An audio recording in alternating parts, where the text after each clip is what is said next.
We're live. Wow. Awesome. Thank you.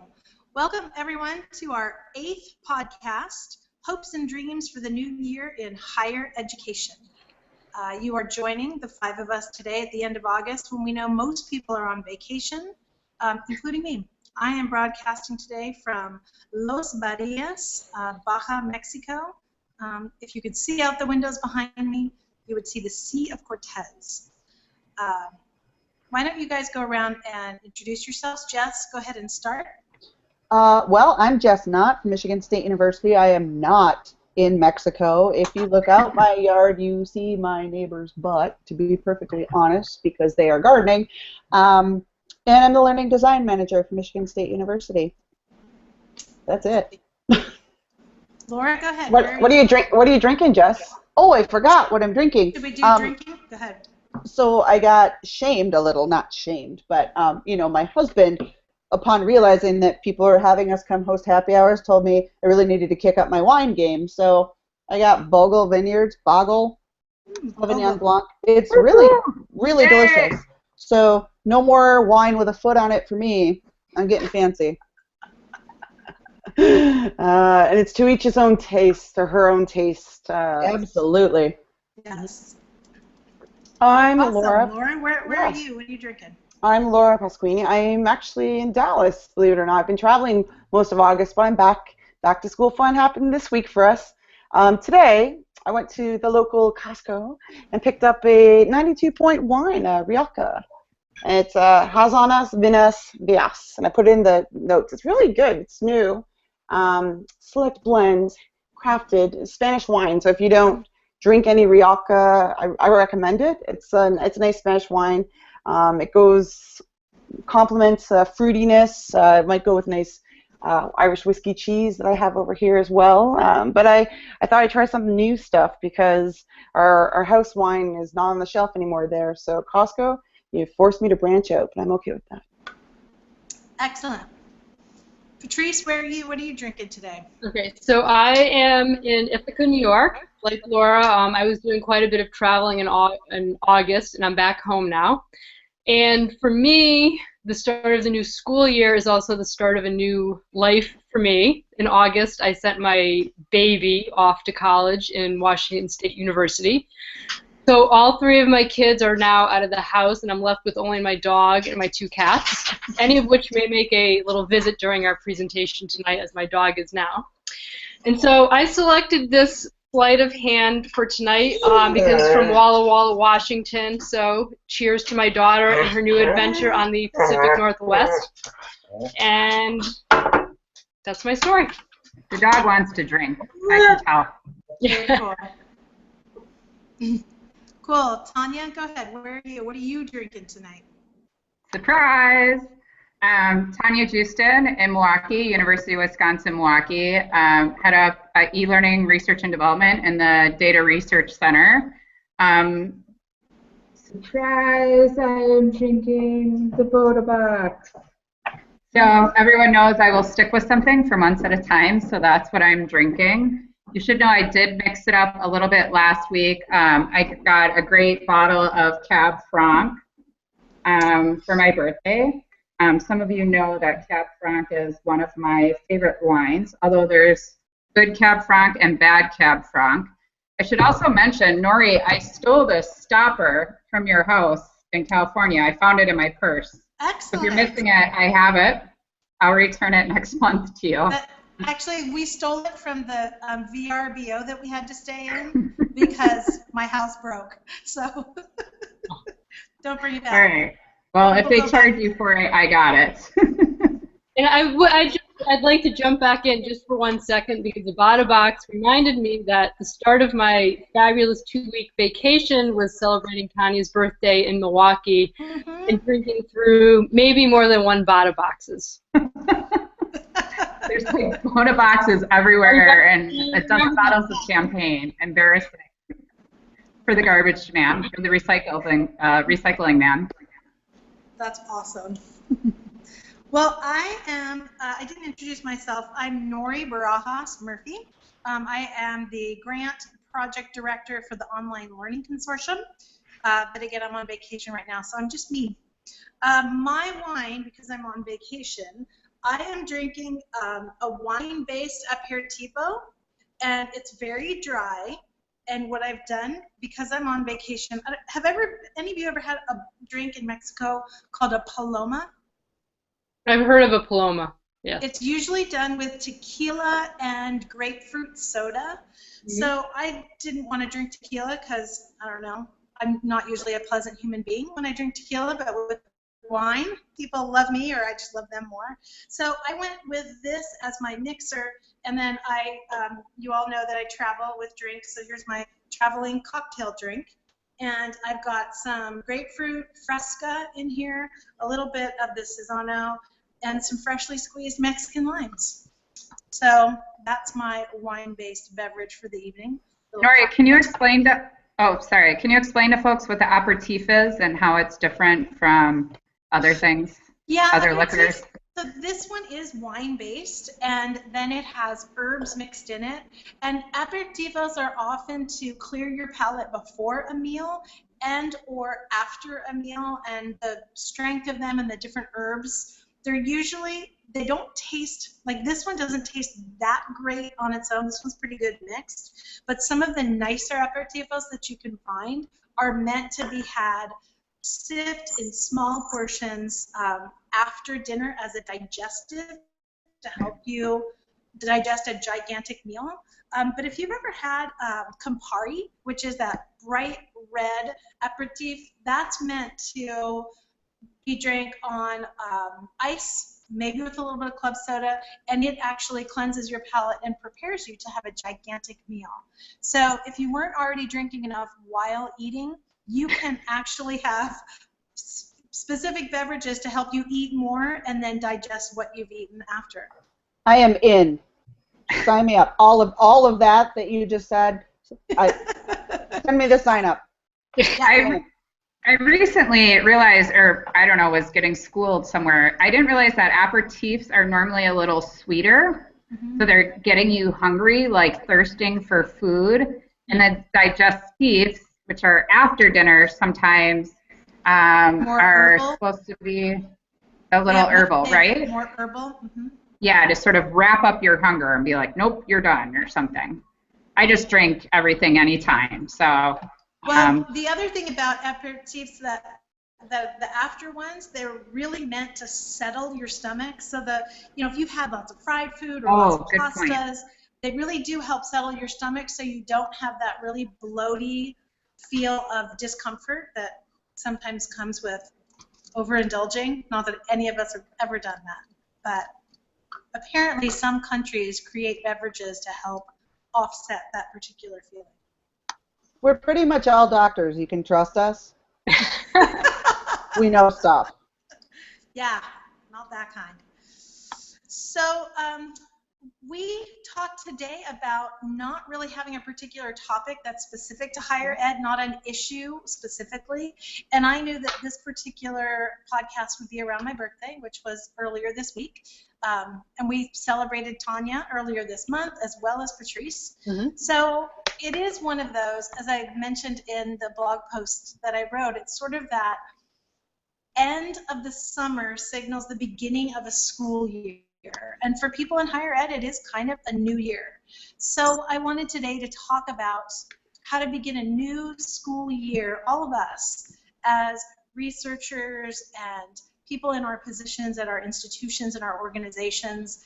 However we play that role out, how would we start a fresh year, and what are some of our hopes and aspirations? I did write yesterday about mentors, which we've talked about quite a bit. We all meet at conferences, and we learn so much when we go to conferences, not only presenting, but in attending different conference presentations. And I thought this would be a really nice time to reflect on some of the ideas that we've heard at our conferences over the last year, and some of the things that we've learned from our mentors, and how we might make a commitment to include those in the upcoming school year. So, do we want to have a free-for-all, or do we want to take turns today, ladies? Oh, sorry, Laura, go ahead. Oh, no, I was just going to say, I kind of followed up on your post because I got thinking about school year, and maybe every semester we kind of do this. Like, we have so many cycles in higher ed that resets, but this is the like fresh beginning. So people have goals that they set, and I kind of thought of it as, well, what are my own goals? And mine actually weren't about conferences. They were about learning and traveling to explore other things. So I think I had a really great road trip out east with a girlfriend of mine who I met in my undergrad. We stayed in touch, and she's phenomenal. She like swam the English Channel and raised $100,000 for women and children with HIV and AIDS. She does some really cool nonprofit stuff, and we started talking about school year starts and why we needed to have like what you are doing now, a vacation or a getaway or an escape, which isn't an escape to run away. So I thought about travel a bit more as a escape to think about things and ponder things. And we did some like we'd have some reflective chats, or we'd each like I'd go off and journal. And I think part of it is maybe slowing down what we do is one of my goals for this year. And so not just to keep doing and pressing forward, but like having that pause time to either write about it, reflect about it privately too, because I do that publicly as well, blogging, but I also think it's important to blog. And I jokingly showed Jess my 6-pack journals that I got, Le Cahier, that I'm going to use for different things. Like I'm going to have a journal that's for work and projects and research, but I actually like just a free flow one and what that means. And like I said, I think for me, this school year is unique because I don't have any kids at home anymore, and so I am trying to think about who I am and what my identity is, and who do I want to be, and revisiting some things that I haven't done in a long time or that I'm passionate about. And having the time to be able to travel when I want to travel or focus more on my research. And I was really interested in that bullet journal that Laura shared on Twitter until I saw the $27 shipping. But I do want to use journaling for that as well. And I think, as part of that, one of the things that has come up a lot at conferences and in discussions over the last year is really trying to incorporate more of the student voice in the conversation, both at conferences and, on our campuses, and really listening to their perspective and, trying to put some of the focus on the student experience. And so that's one of my goals for this year, is to try and move some of that forward on campus, and as well as at some of the conferences that I'm involved in, and really try and focus on that. We are super doing that. MSU right now. I hear an echo. Sorry. Patrice, could you mute? Okay, I'm muted. I think you can hear me. So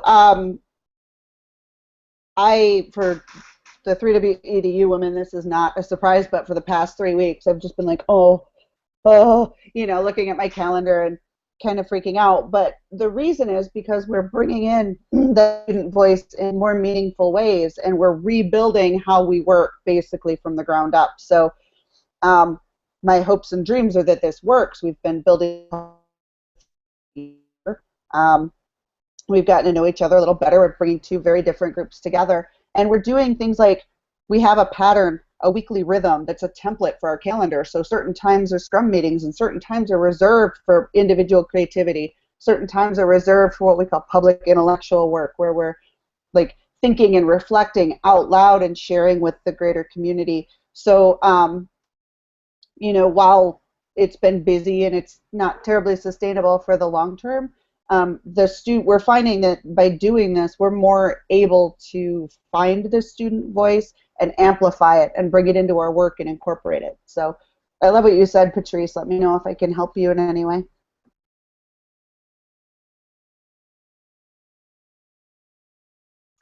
I forgot to unmute myself. We have a long overdue need to get together, but I think Jess and I both shared our calendars, and that's our start of the new year, is that our calendars are already full. So top of our list also will be managing our calendars and finding time to meet.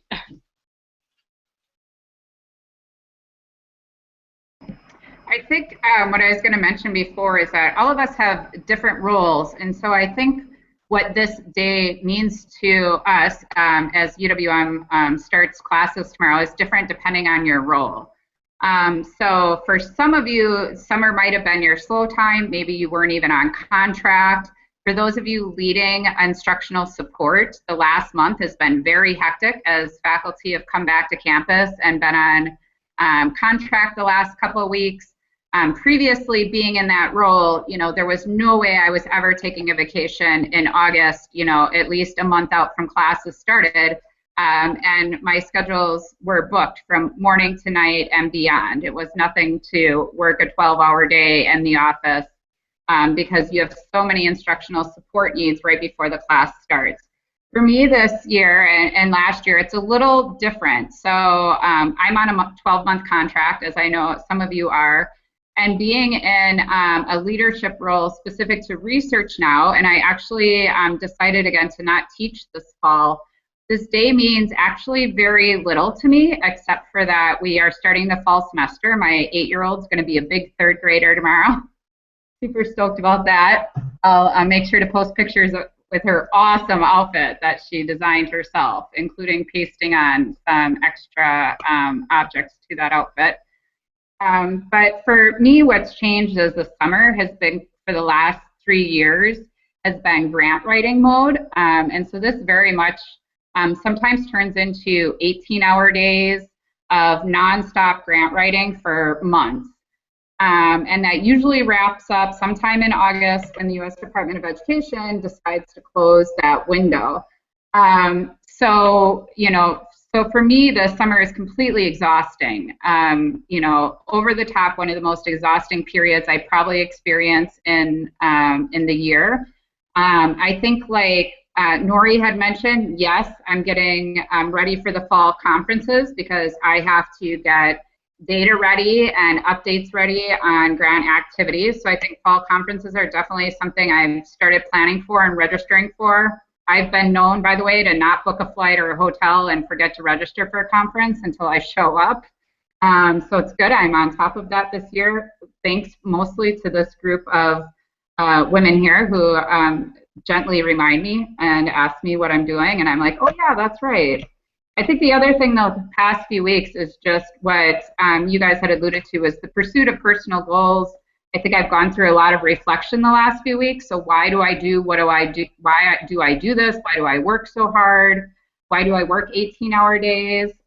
Although my calendar is not booked with meetings from morning to night anymore like it used to be, I'm definitely very busy and trying to envision and plan what the future will be for distance education and blended online, put that into words that hopefully will get us funding. So I think there's some similar themes, but I think for some of us, we have very different ways on how this day affects us, depending on what your role is at your institution, your type of contract, and those sorts of things.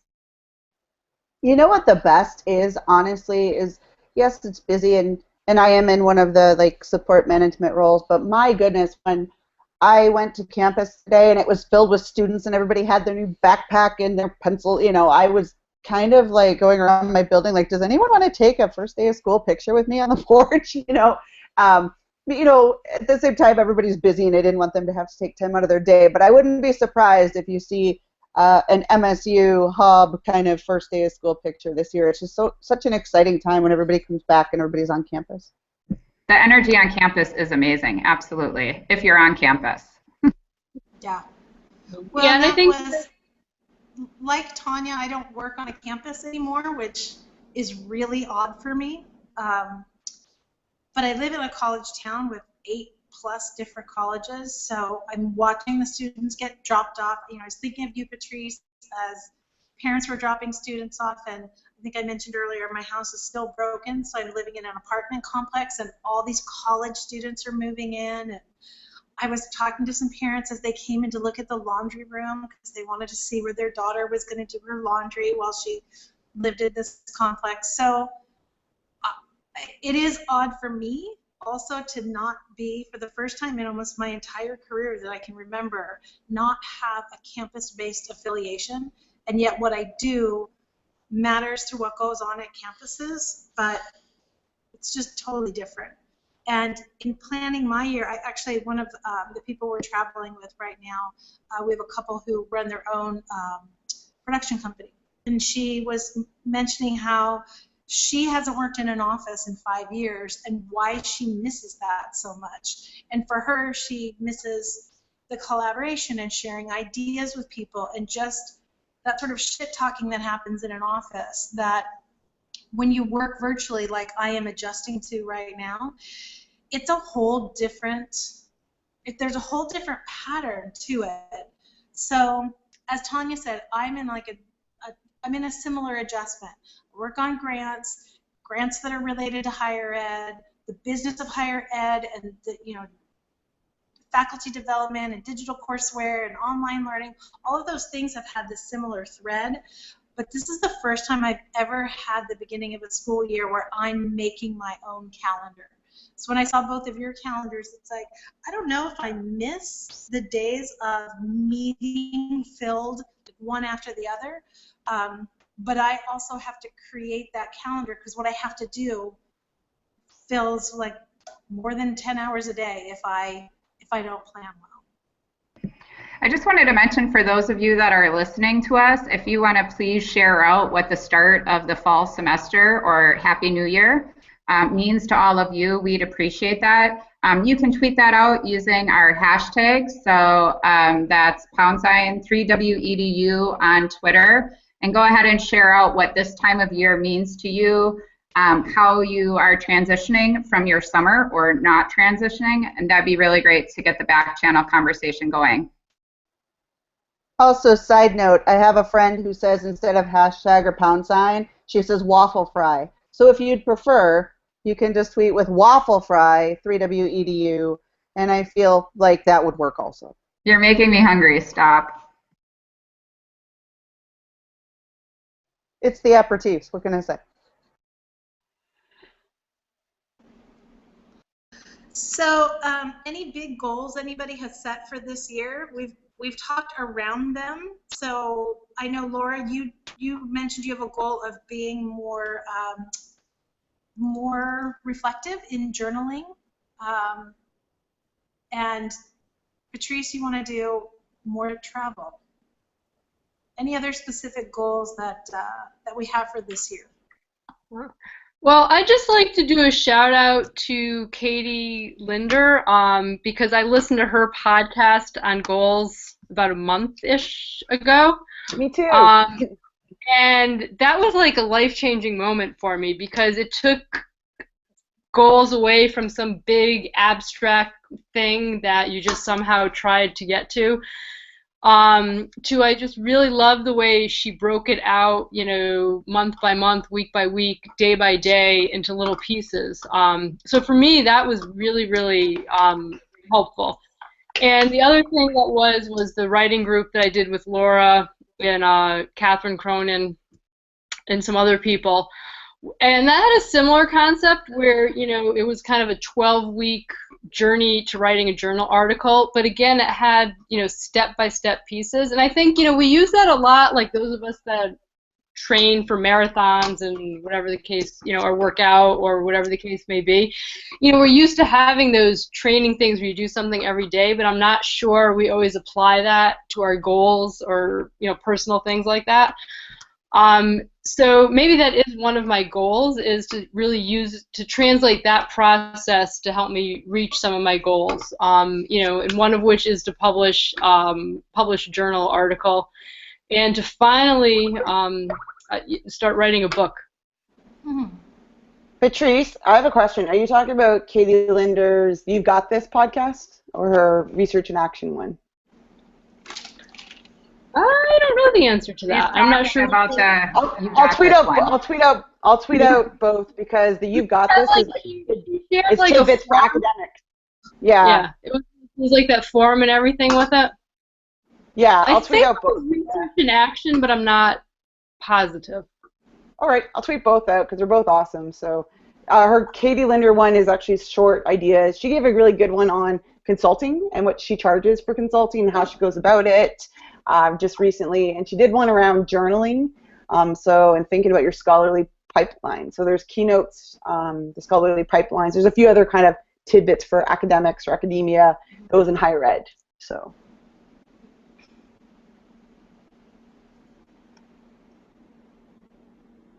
How important is research and publication to the rest of you? I am just starting my dissertation, so I'm off the grid as far as that right now, but you ladies are all doctors. What's your research agenda and publishing agenda? It's becoming increasingly important for me. I have a plan for book writing also, and several several publications that are already in progress. So basically, until I can get Laura the like 3 paragraphs I owe her, I really can't make any more plans. So my plan for the year is to get Laura the 3 paragraphs I owe her before she curls up and gives up. And then after that, you know, I've got some other things that I'm kind of experimenting with. And these weekly rhythms we're setting up at MSU, I will try to figure out how to take a picture and share it to Twitter tomorrow. It's pretty incredible. So goal number 2 is get those going so that I have a better way to just carve out that time and protect it. And I can protect it for other people also. So I think you'll see more publication. Research is one of my big interests. So I would say that I'm going to do more of that this year too.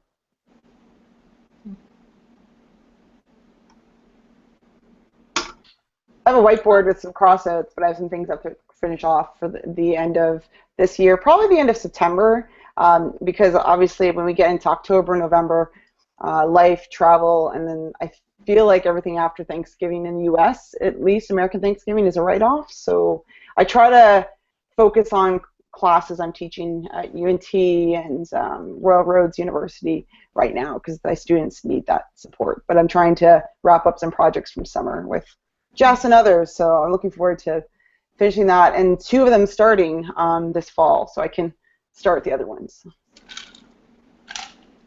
So the 3 things I'm working on, one is hopefully to finally publish a paper for my dissertation about adult women returning to school to study science, technology, engineering, and mathematics, because it's a really overlooked population. And one that I would really like to see more focus on, and that, you know, is for me has been a topic that I've been, you know, very passionate about for a few years, and so I'd really like to get back to that and start focusing some more on work in that area. Along with that, on September 13th, we're launching the Science and Politics of the GMO, so everyone go to edx.org. And sign up for that course now. And as part of that course, we really want to look at kind of analyzing what kind of an impact MOOCs can have on people's behaviors and reaching people and trying to do a little bit more qualitative analysis. And I've been working in the MOOCs for 3 years now, and I'm really hoping that this will be the year that we will finally be able to not collect data, but actually analyze the data and find some evidence that all the blood, sweat, and tears is actually making a difference across the globe. And the 3rd project I'm working on is with a team of colleagues from SUNY, and we are currently working on an ebook related to a cross-cultural competence toolkit that we created a couple of years ago, and so that should be out soon. A question about your qualitative MOOCs. How are you going to study that? What are you going to look at? Well, we are hoping, although it's not going to be easy, is to find a way to grab the text from student submissions. And so we're having them do reflective journals, but thinking about having them submit it within edX. And we're kind of asking them throughout their journey in the course to reflect upon how have their views changed, have they changed, what influenced them, how are they thinking about things differently now. And the other area would be the discussion groups and then social network analysis of the Facebook and Twitter. Cool. Thanks. I'm just seeing on Twitter that Nori, you're finishing your dissertation, and Callie Morrison is also. So you have that in common. And when I was finishing mine, Laura was so helpful to me in just she'd check in every once in a while, and she'd tweet funny things like "Go Scholar Go" on Twitter. So I just retweeted Callie and said "Go Scholar Go," and I said that because it was really helpful to have somebody checking in. So maybe you two have a network there as well. I'll reach. I'm like watching Callie right now. Yes, go Callie, go.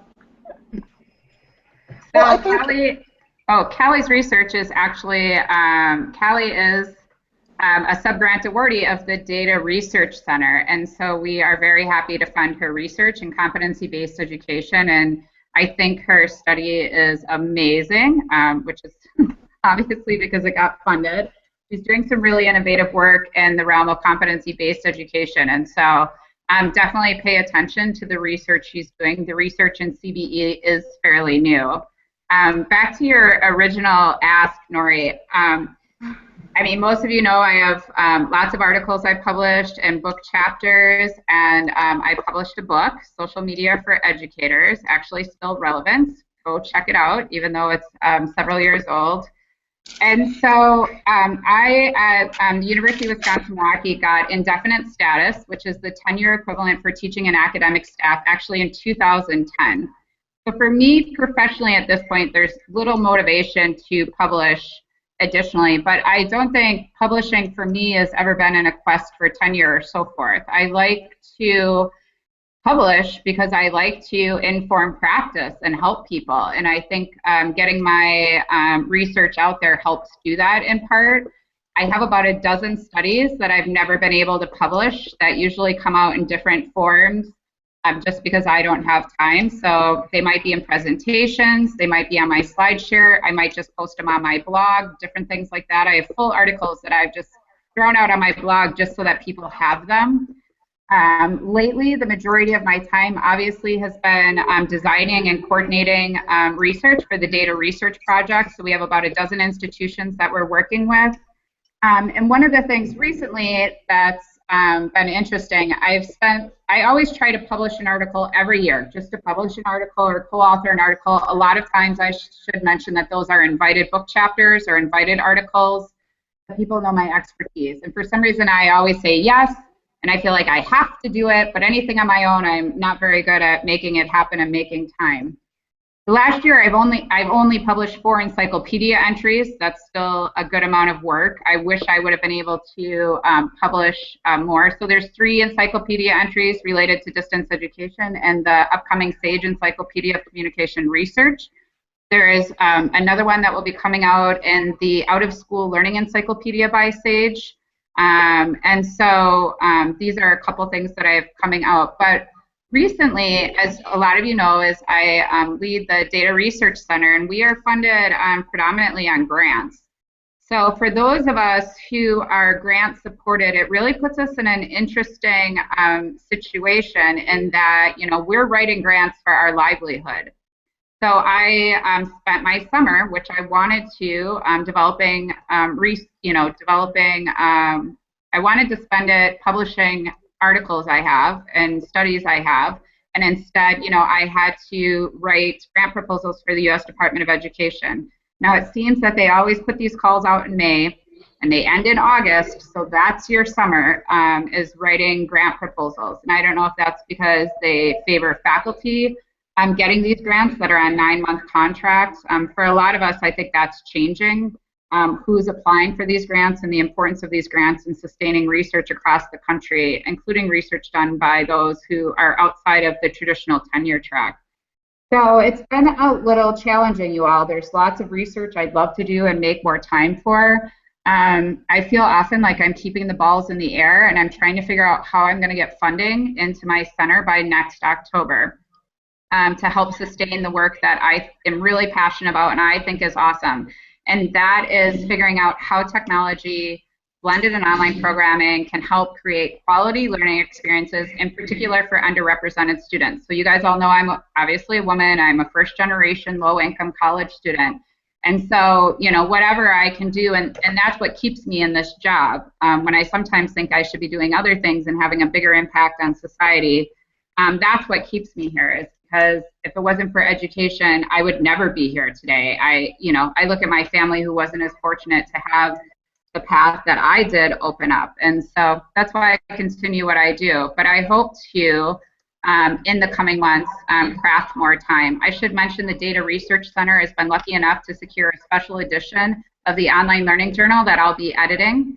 So our folks who are doing data research, not only, I love you, Jess, too, not only our subgrant awardee and funded research, but other research.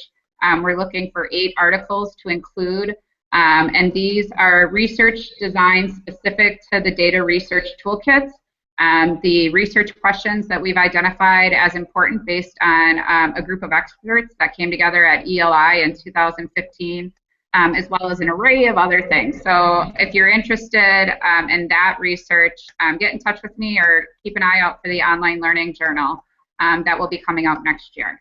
And shout out to Jill Bubin, Peter Shea, Karen Swan, and Patsy Moskal for propelling the research, not only with a special edition of the journal, but at the upcoming WCET conference and OLC Accelerate conference this fall, where we'll be having research sessions to help build a community around this research. Sorry, I was blabbing. No, that's cool. Do you have to be self-sustaining in a year by October? What is that? I don't have to be, but I mean, everyone knows the situation in Wisconsin. So we've, in academic affairs, we've seen instructional improvement cut each year by 25%. My unit was developed more or less as I will bring in money to support my unit. So obviously, if you go to the uwm.edu/data page, DETA, you'll see different news and media outlets and folks who have been sharing and understand the importance of our work. We've just had a real challenge finding funding. I don't think that there is a lot of movement in the U.S. Department of Education beyond our initial grant that thinks it's important to study online learning. And obviously, I know all of us on this panel believe it's extremely important when we have 7 million students taking an online course. Why are we, as a nation, not supporting more research in online learning? And I understand the foundations, for the most part, are really interested in cutting edge and not necessarily the cross-institutional research that we are doing, experimentally designed as well as survey research, as well as institutionally warehouse data through student information systems. But hopefully we'll move in that direction. So right now, a lot of my job is just hustling. It's hustling to get grant proposals out there, to develop visions for the future, and to get the word out. All of a sudden, my head Jay-Z came in. Yeah, I was just going to say, I think Tanya was touching on something that I was just having a conversation about today. Maybe it's something to think about as we go into the new year, is there's such a rush to the next shiny object. And, somebody recently said to me that, they made a comment, but there was nothing innovative there. And that discussion of innovation doesn't mean that learning is taking place. And just because a student is having fun or, doesn't mean learning is taking place. And that we really need to be thoughtful about, what type of research is being funded, what type of research we're doing, what type of things we're, using to incorporate and enhance the student learning experience, and making sure that there is evidence to support those, as was, a discussion we recently had about a lot of the quality rubrics that are being used for online courses, and what evidence is there that some of these things actually are effective and are making a difference. I was going to also say, it's interesting you point that out. Just not that research is out there, but is it good quality research? Like, how are they collecting data? How are they analyzing it? Far too many single sites, case study one-offs, and lack of repetition are out there. And Jess is nodding her head because she's worked with me and Laura Gogia, who are like appalled at these like 600 article or 400 articles of social media and teaching and learning. They're pure crap. Maybe 5% of them aren't, but they're being published and people are taking them as Bible and referencing them to get funding for X, Y, and Z with social media, a mobile application, some sort of app, which is ridiculous because it's not actually changing the bar at learning.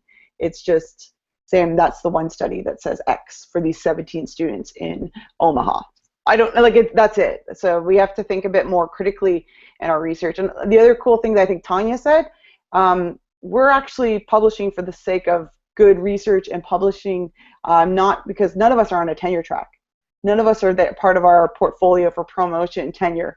Some of us have some requirements maybe with grant work that we do, but we want to do it, and that's why we signed up to it, which I think is really cool and something to remind others that have goals this year on publishing it. It doesn't have to be in your role. You have to want to show and prove evidence, and I think that's great practice as practitioners, as academics, as non-academics, that we need to think about in higher ed. Yeah, So it's very I have interesting. a question about the MOOC research. Well, I want to follow up with what Patrice is saying about MOOC research, and Laura tweeted out something. This seems like the perfect, when we're talking about like the shiny new thing and cutting edge innovation, MOOCs were what we made fun of in a drinking game, 3 years ago now? But this is actually the time for the next iteration of what do we know about MOOCs at this point? It's not like there was anything wrong with them when the whole nation went in the direction of MOOCs and it was on the cover of Time magazine.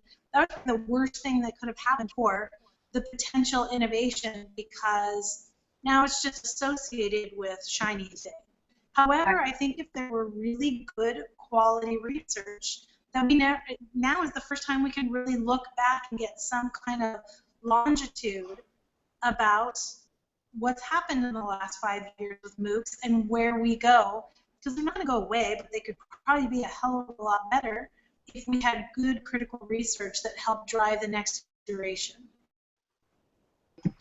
Oh, this is going in so many directions. So I'm not sure if you guys have read Phil Hill's recent MindWires blog post about MOOCs and talking about all of the original leadership of the MOOCs, of the MOOC providers all left, and sort of talking about where are MOOCs now. Now I should mention in 2012 I spent like 18 months convincing my university not to do a MOOC because I could not understand how it aligned strategically with our goals, and why we would reallocate resources to MOOCs just because they were getting all this PR, and we actually had no evidence of the efficacy of MOOCs or how it would positively influence our students or help us meet any of our strategic goals. So luckily we didn't move in that direction per se. However, you know, there is this misdirection, and let's chase the shiny object, but I think the bigger thing is, are we designing research that's actually evaluating the efficacy of this? There was a huge amount of foundation money that went into researching MOOCs. And so, and I was a program co-chair for the MOOC Research Institute in Texas there with George Siemens. And there was some good research that came out of there, and I think we learned about some good things. And in the closing panel with Bonnie Stewart and Amy Collier, it's partial here, but the one thing I say thank you to MOOCs for is thank you for bringing and acknowledging the need of research in online learning. Online learning did not start with MOOCs. Online learning has been around for decades, but thank you for bringing attention to online learning. Now, yes, I am salty that we spent all of that money in research at looking at MOOCs, and can we just figure out what to do in the classroom? You know, we are designing content with very little research on the efficacy of content on student outcomes. There's an array of things that we need to be investigating appropriately just in what we're doing in post-secondary and higher education, and we're not allocating the resources to do it. So yes, thank you, Patrice. Do not chase the shiny object, and I don't believe that MOOCs are dead. I just think they're not in line necessarily with what we thought they were going to do in the first place, as everyone who created a MOOC company left. If you haven't seen Phil's article, I'll go ahead and tweet that out if Laura hasn't already. She's always ahead of me on these things. But yeah, Nori, you raised some really important points about that. I was just going to say I am grateful to MOOCs because you've said it, Tanya. They've refocused to say online is something we need to study, and there is a vast amount of data that can be studied for online learning. Forget the name MOOC. There's just lots of online learning data now, and there's a value to it. Although people still ask, should I take this? Like, I get texts from friends who are expats in Dubai, and should I get an MBA online? Is it worthwhile? How do people value it? And you know this, and this is probably our area of interest because we all work in the online blended realm. But I think it's a common question for learning of, like, we're doing the research and there's things we want to do and go to conferences. Why? Because we see value, but how do we get those who don't know this to see value? And I try to think about that a bit more. And ironically, I only shared that article with you, Patrice, because I wanted to say we looked at MOOCs because we just want to know, how do students get past challenges? Not why are they dropping out? Why are they not making it? And, like, what do they do to resolve challenges that we need to think about in design? And then we have the videos to share. Like, in layman's terms, we need to tell people about our research so they can understand it beyond a paper they may not read. So.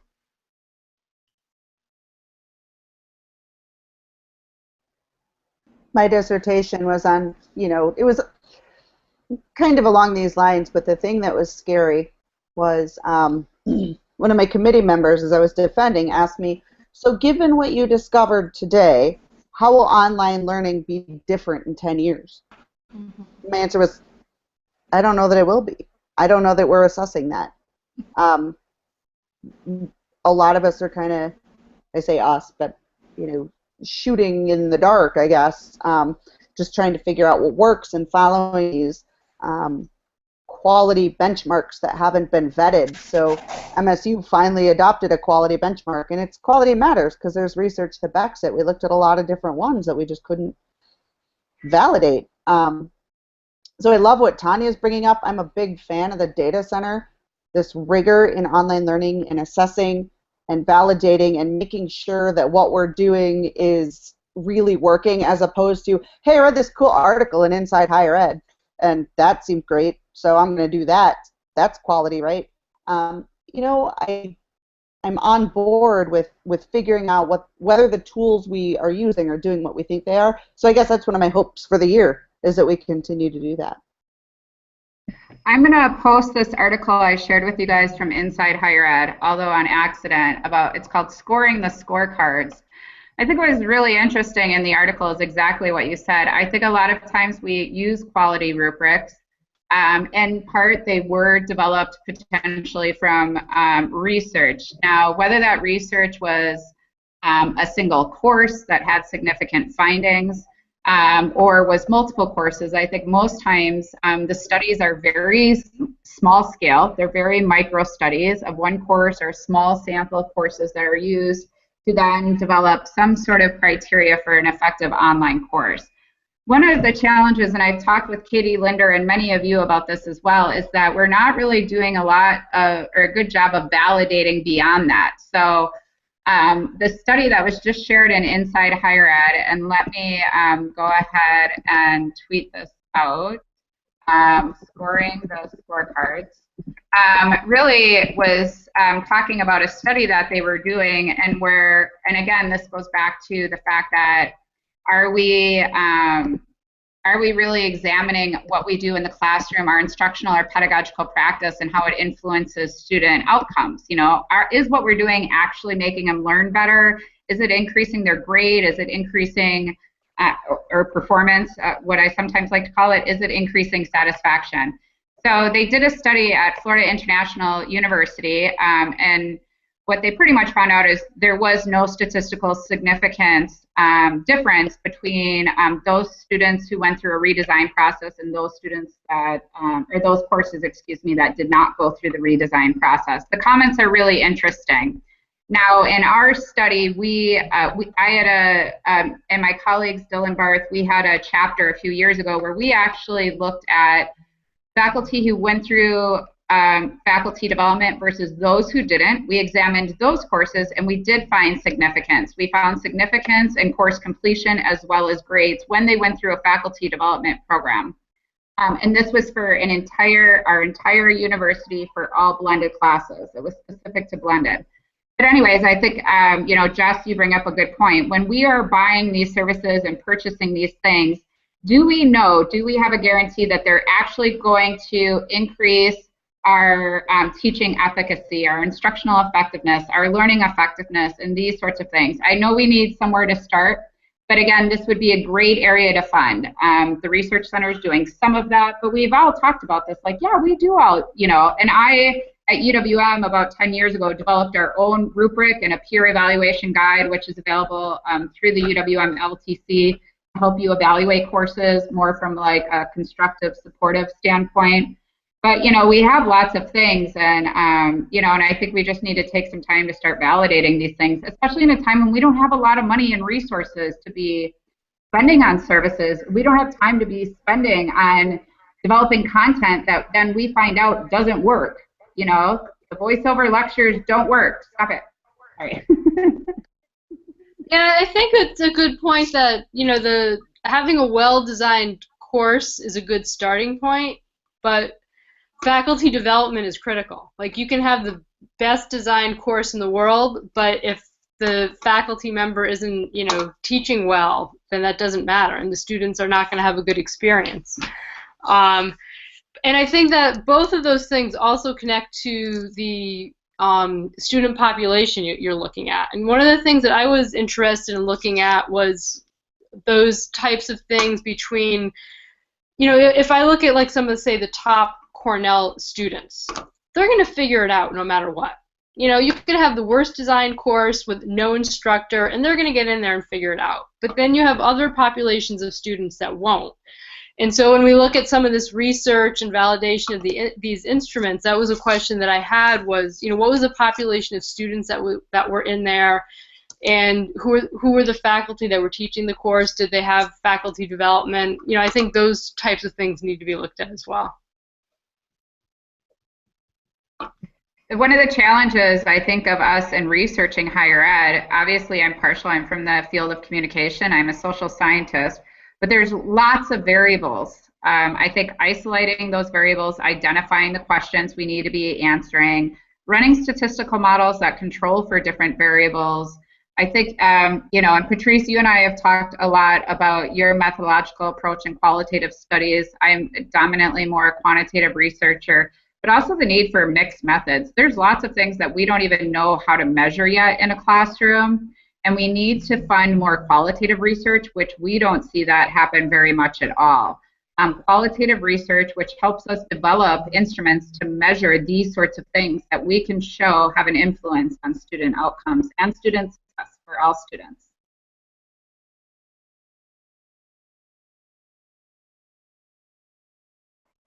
Mic drop. I was going to say, beyond research and publishing, I am thinking about my own career. I think Patrice touched on this a bit. Like, I'm thinking about what's my next step. I'm coming up to the end of a term for my 3-year contract. I could advance to a senior lecturer, but I'm also thinking about what is my next step now, and I've been asked by my mentors and supervisors kind of like, what do I want to do next? So that's kind of what I'm thinking about. And there was an interesting article, although they referenced the book Lean In, and I haven't read that, and I've been recommended I should at least take a glance at that, but I haven't. They talk about charting your career as the lifelong adventure, and so I'm thinking about a few different facets, some of it higher ed, but some of it not. But what could I do that might benefit if I do leave higher ed, come back to higher ed, things down the road that I want to do on the side, and not, because someone's like, you have some side hustles. I was like, no, I have some things I'm trying to morph into one thing. So I think that's where my reflection's going a bit, probably, or is around my own career path. Is there anything else anyone else is working on before we wrap up the show tonight? I would actually like to ask each of you to have a projection. And I know, Jess, you had somebody ask you about a projection 10 years out. I think that's too far away. I would like to ask each of you to think about a projection you would have 1 year from now. So this time next year, another school year will be beginning. There will be some sort of a cadence where you will have gone through 1 full year of what's coming right in front of you. Would each of you make a projection about something you hope you will have succeeded at just 1 year out that matters really a lot to you, whether it's career, even family, developing yourself along that big story that you just mentioned, Laura. The whole thing is a big story, and career is part of that. So 1 year out, what do you hope to be sharing at our August podcast in 2017 that was a success to you? Anyone want to take a gander? Yeah, I'll go.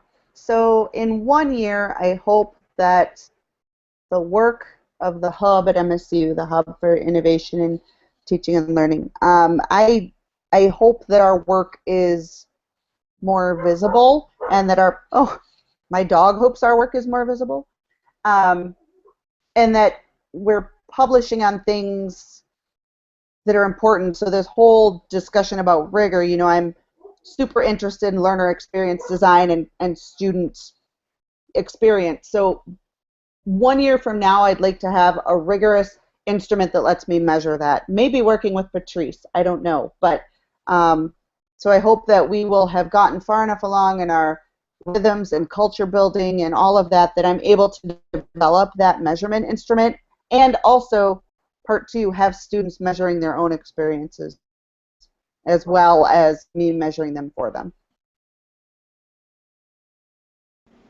Very cool. Something research-based. Who else has some kind of projection 1 year out? What do you hope to celebrate?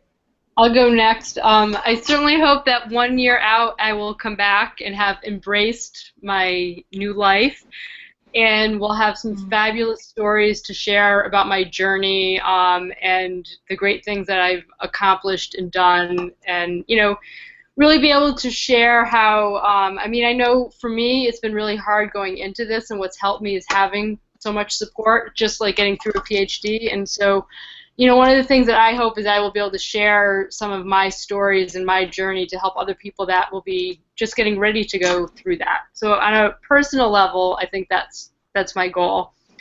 From a professional level, the thing that comes to mind is that our group is just entering into, I think, what Jess's group has been going through, where we have two groups merging, the Center for Teaching Excellence and the Center for Academic Technologies, and I think it's going to be a really great thing. And so I hope that 1 year from now I can come back and talk about how we were able to merge two very different cultures, and more importantly, the added benefit that was to the student experience, and how we really, were able to accomplish more by working together as a team.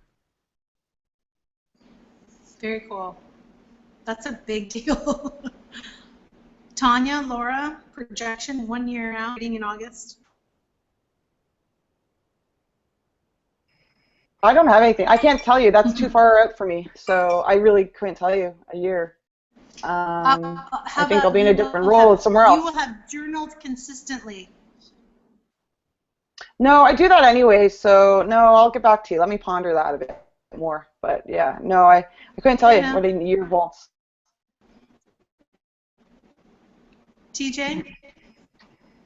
Yeah, that's a good question. It was interesting before, and we were talking, and about sort of like figuring out, I don't know yet. I'm still trying to figure out what I want to be when I grow up.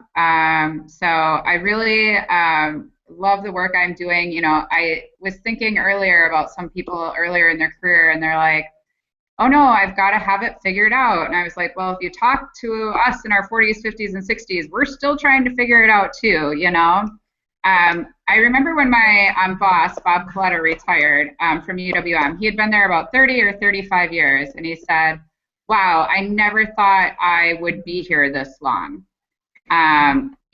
30, 35 years later. And not that I'm anywhere near that, but, I'm in my 12th, going on my 13th year with UWM. I love the work I'm doing at the Data Research Center. I really hope that one of the two proposals I submitted this summer comes back with funding so that I can build the capacity in the summer to continue this work. I think personally, I'm still searching and chasing balance. How do I find balance in my life? Especially being a single mom, raising an 8-year-old child. And so I'm hoping to you know, do more travel and actually do more out of the country residence for part of the year, in particular January through June. So if anybody wants me to come live with you outside of the country, that would be cool, with my kid, of course. But you know, this summer I think I was really exhausted in August after the summer grant writing sessions, and I'd like to move beyond that to secure funding and to find more balance in my life. And it's hard. It's really hard, man. You were going to find us waitresses in Costa Rica. You will. So, you know, that's the thing. Is in 1 year we'll be I decided we're going to do wine tours in Costa Rica. So we're going to sell wine tours, and people, we're going to take them touring different wine places and bars. I got it. I was thinking of it, Jess. I got you. So all I have to do is buy a house in Costa Rica by January, and we're on our way. I love it. We're set. So it is 5 o'clock, and mine is easy. By this time next year, I hope to have successfully defended my dissertation. But I do hope for all of us that there is an incredible amount of success that brings us joy, that it's the kind of joy that matters, not the outward joy that other people look at you and think you're awesome, but that inward feeling of you really accomplished something that mattered to you, that it helps in that, as Laura referred to, that story of your life that makes you just feel good about the direction that you're going. So with that, this is our August 3WEDU sort of unscripted podcast. Laura, what's our next date? Did we firm one up, or should we have people check the Twitter feed to we did. Calendar our next date? Yeah, no, we'll be back on September 14th, and we're going to talk about expressing ourselves better in higher ed. So the theme is come talk about dressing and being you, and fashionista tips with Julie C. Larson is going to join us from Washington State University. So we'll see you on September 14th, y'all. Bye. Bye, everyone.